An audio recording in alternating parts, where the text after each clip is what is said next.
La cadena de custodia se encuentra contenida en el artículo 227 del Código Nacional de Procedimientos Penales y es el protocolo de registro de los indicios que se pueden encontrar en el área donde se cometió un delito. La cadena de custodia consta de 5 etapas generales, etapas a grosso modo. Nosotros las vamos a explicar en este video y yo voy a comenzar con la primera etapa, la etapa de la recolección. La etapa de la recolección consta de diversas subetapas que voy a narrar a continuación. En la primera tenemos la figura del primer respondiente. El primer respondiente es la primera persona que acude al lugar donde ocurrió la comisión del delito. Este primer respondiente está dotado de autoridad con funciones de seguridad pública, es decir, tiene la facultad de, cuando llega al lugar donde se cometió el delito, hacer la siguiente etapa, que es la delimitación del lugar. Nosotros cuando vemos que ha ocurrido un delito, o vemos en series, en películas, o hemos visto en la vida real, se ponen unas cintas amarillas. No siempre se tienen esas cintas amarillas, puede ser con un cable, puede ser con una cuerda. Con la cinta amarilla es lo más recomendable. La delimitación del lugar se da para que las personas que están afuera no entren al lugar, es decir, para que se preserve el lugar. Para ello es la delimitación. Posterior a la delimitación corresponde la parte de la observación.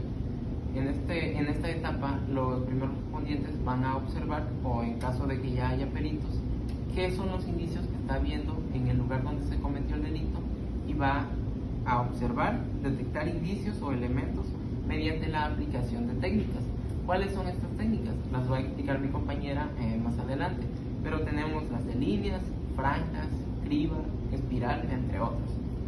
Posteriormente a haber realizado la observación, tenemos la preservación del lugar. La preservación del lugar es, no se puede entrar por cualquier lado, porque tenemos que mantener intactos los indicios que se van a realizar, que se van a revisar, que se van a anotar. Es decir, se tiene que preservar el lugar y se tiene que vigilar evitando el acceso. Y si hay una entrada, es decir, hay una vía para entrar al lugar donde ocurrió el delito, por ahí mismo se tiene que salir.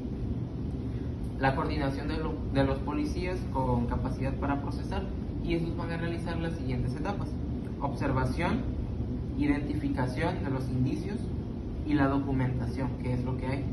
Posterior a ello, la recolección. Van a recolectar los indicios, los van a embalar, es decir, los pueden meter ya sea en una bolsa o dependiendo del caso, sellarlos para que no entre ni salga algo que pueda alterar el indicio, y el etiquetado, qué cosa es, y se le asigna una nomenclatura.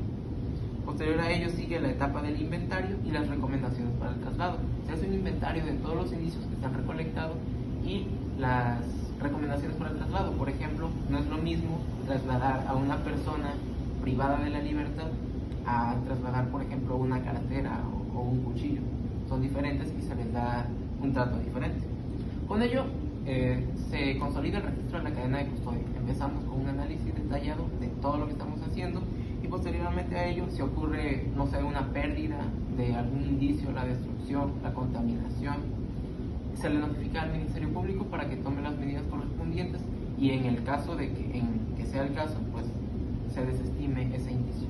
Hablar acerca de los siguientes puntos. La etapa de traslado.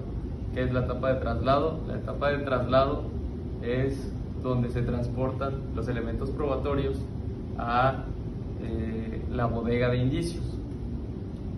Esto tiene distintas actividades. En primer lugar tenemos pues el transporte de los elementos probatorios a la bodega, es decir, que donde ocurrieron los hechos se extraen los elementos y se llevan a la bodega para después documentar la cadena de custodia.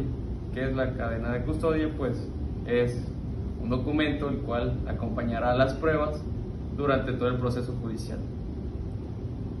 Después se realiza un registro de entrega-recepción, que es un documento que formaliza la transferencia de recursos o información entre dos partes. Los responsables de esta etapa de traslado pues es el perito, un policía con capacidades para procesar o personal facultado para el traslado. Después tenemos la etapa de análisis. La etapa de análisis, pues en esta se realiza un análisis de los indicios o elementos materiales probatorios que determinan la relevancia para saber si ocurrió algún hecho en ese lugar. Y en esto se encuentran también algunas actividades, las cuales son donde se realiza un análisis de los indicios para determinar la existencia de determinada circunstancia o hecho en dicho lugar. Después se documentan los resultados del análisis, es decir, se registra la información obtenida en un formato que permita la comprensión y reutilización de la información, para después obtener un informe de análisis donde se define la información, el objetivo, la audiencia, y donde se analizan distintos factores. Y estos son responsables por parte de peritos y especialistas. Después tenemos la cuarta etapa, etapa de almacenamiento en la bodega de indicios. En esta parte se almacenan los elementos probatorios en una bodega para preservar pues su integridad y que no se contaminen. En esta tiene las siguientes actividades, la cual es documentar la cadena de custodia que previamente habíamos mencionado, que son documentos que acompañan a los elementos probatorios en todo el proceso judicial. Después hay un registro de entrada y salida de estos, y esto está a cargo de el responsable de bodega de indicios y el depositario. Estos tipos de intervención pueden darse en lugares abiertos, cerrados o mixtos. En los lugares abiertos no se cuenta con la protección a los factores ambientales como lo es la lluvia, la luz solar, el polvo, el viento, etc. Por lo tanto, hay que tener un mayor cuidado para la recolección de indicios o la protección de los mismos, ya que estos se pueden ver deteriorados o contaminados por estos mismos factores ambientales. Como ejemplo tenemos en campos, en parques, en playas o también en estacionamientos abiertos como el que se puede ver en el fondo. Los lugares cerrados son aquellos espacios que sí cuentan con una protección a los factores ambientales que les mencioné anteriormente. Es decir, si hay una protección a la lluvia o a los rayos del sol. Como por ejemplo tenemos oficinas, casas, habitaciones o un espacio como en el que me encuentro. Los lugares mixtos se combinan espacios tanto cerrados como abiertos. Para los métodos de búsqueda tenemos la forma de espiral, en el cual se inicia desde el centro y se va avanzando en círculos hacia afuera. Además, para tener una mayor certeza de que sí se recolectaron todos los indicios, se puede hacer a la inversa. Para la búsqueda lineal se recorre el área en secciones paralelas. Para la búsqueda cuadrante se divide el área en secciones pequeñas y se le va asignando un número específico a cada sección. Otras formas de búsqueda también son en abanico, zigzag y criba.